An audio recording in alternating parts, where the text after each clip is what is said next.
Between Eurabia and Christianization, and what's the third one? Coexistence. It all depends on the reaction of the European people. I would think that Christianization would be the best immunization to Eurabia. As to informants, I do believe that there are many Muslims who don't like what's going on. There are many, many Muslims who want to be part of Europe and want to be part of America. And those are the voices that we need to bring out and legitimize their voices, because the voices we're hearing are the powerful voices of the radicals. And those we should really ignore. Our media should ignore them. But they're being given a lot of microphones to speak when they really should not. I do believe there's going to be a lot of informants, especially when Saudi money gets a little less and less in the markets. After, hopefully, when a few decades, when oil money is not that in the market to influence people and influence decision making, you're going to see a lot of informants. I believe that.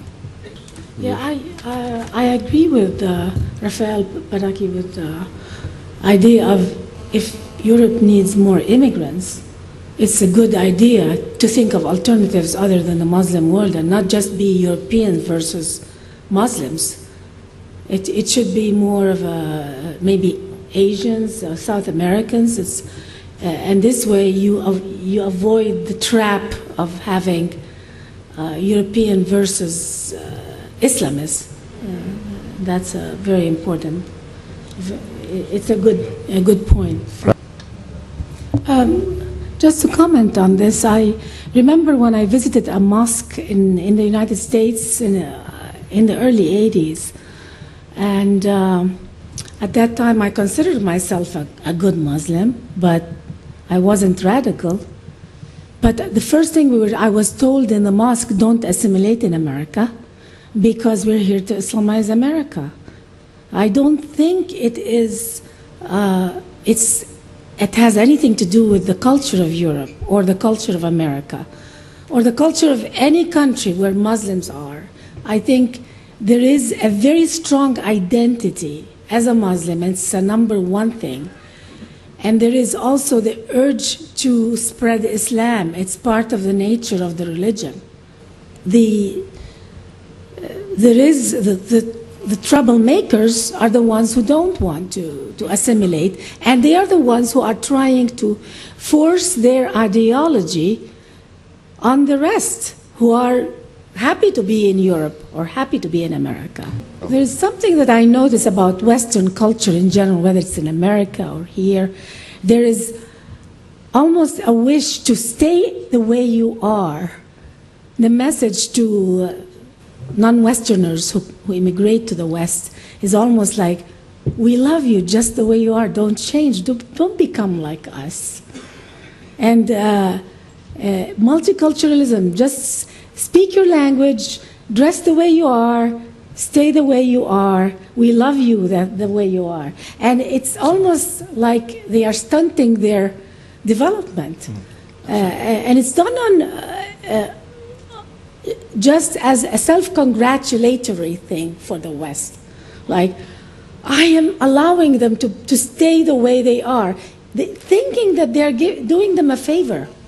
The West is not doing Muslims a favor by telling them stay the way you are.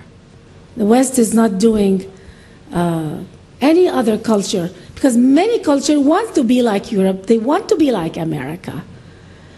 And they want to emulate the freedoms in the West. And there is a very obvious message from the West to stay you are, and it's really not doing them a favor. Okay. Also, the issue of informants is good only when it comes to terrorism, but the threat of radical Islam is a lot more than terrorism.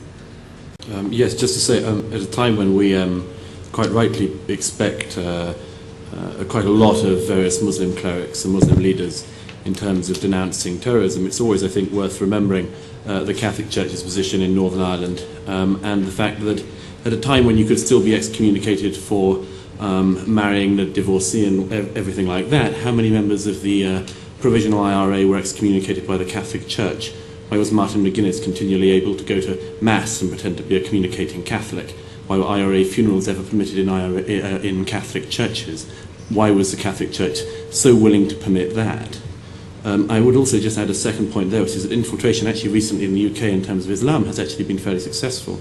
The number of plots that have been stopped, and the fact that even in the last month the Bristol bomber was stopped before he detonated, and the Exeter bomber, although he managed to blow up the lavatory he was in, the police service turned out to know of his existence and that he was a problem. I just say one other thing, which is to agree with John O'Sullivan's point very much about integration, but to stress that if you were to say to any individual day after day, who are you? What makes you you?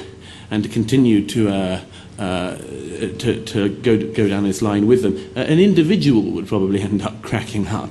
It's not surprising that societies as a whole to continue to be asked this question and not to just get on with it. For the churches not to just get on with doing what they do, and for other segments of society to do the same. If this continual self-examination went on, I can't help thinking it can't be anything but a bad end.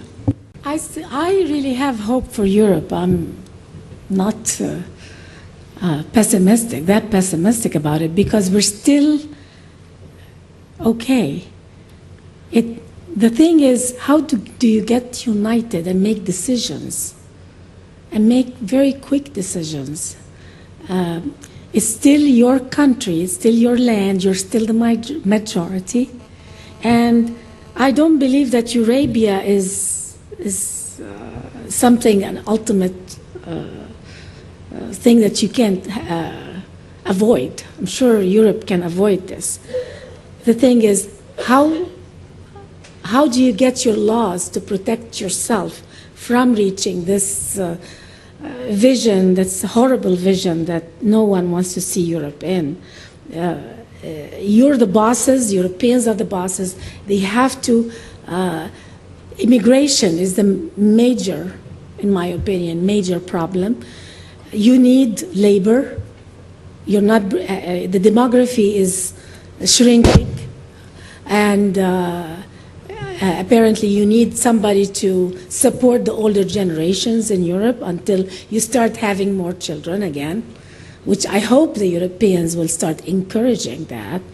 But the alternative is to have varied immigration. Don't rely on North Africa and the Arab world only. You have to bring immigration from various parts of the world. So this is something very important. You must think of protecting your majority citizens. Majority citizens in Europe have to start saying, there are documents here in mosques that are calling for our murder.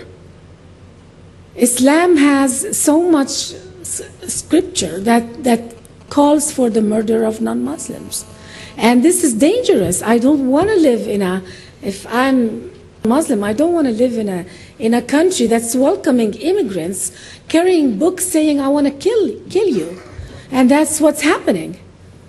The Quran and the Hadith and Sharia tells Muslim, even if Muslims don't want to do it, but if 10% want to do it and to follow their scriptures, you have a big problem.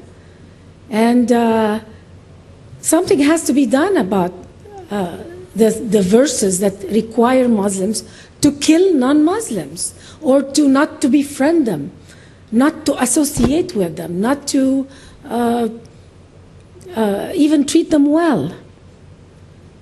And this is something that's very repulsive. That why would Europeans accept people with books coming in and preaching it It's in Sharia, it's in Hadith, it's in the Quran, and it's very dangerous. And if only 10% of Muslims follow this, we have a big problem. The Muslim world is living in turmoil. It's in turmoil in the family, turmoil in society, among Muslims because of Sharia law. It's pitting men against women. It's pitting leaders against citizens. It's not just, this turmoil is not just between Muslims and non-Muslims. Muslim society among Muslims is full of turmoil. It's full of contradictions. And you don't want to import this into Europe. And it's full of distrust. Muslim culture is full of distrust. And you're importing this culture to Europe. And it's going to hurt you if you don't find ways to avoid that.